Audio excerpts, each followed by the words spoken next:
কাঁকড়া আছে। আছে দাও কামড়াবে ছোট আছে গর্ত দেখে তো মনে হলো অনেক মানে বড় বড়। দিদি তো উপর দিকে তাকাচ্ছে নিচের দিকে তাকাচ্ছে না। নিচে আলের নিচে গর্তগুলো থাকে। আরে বাবা আমি মনে মনে ভাবছি মাছ পেলে ভালো হতো না। হ্যাঁ মাছ হ্যাঁ মাছ পাওয়া যাবে, আর কিছুটা দিন, আর কিছুটা দিন। হ্যাঁ দেখো এইখানে একটা গর্ত আছে। ভাই টানবো তোমাকে? তুমি এখানে টানো আমি পিছন দিকে টানি। এটা বড় আছে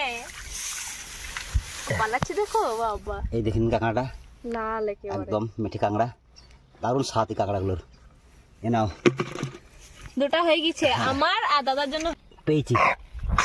তোমাকে দুটো, কাঁকড়া দুটো, ভয় দুটো, করছে। দুটো। বাপরে দুটো বলছি দাদা কাঁকড়া তোমাকে দেখে ভয় পাচ্ছে তার জন্য তাড়াতাড়ি বেরিয়ে যাচ্ছে। তাই মনে হচ্ছে।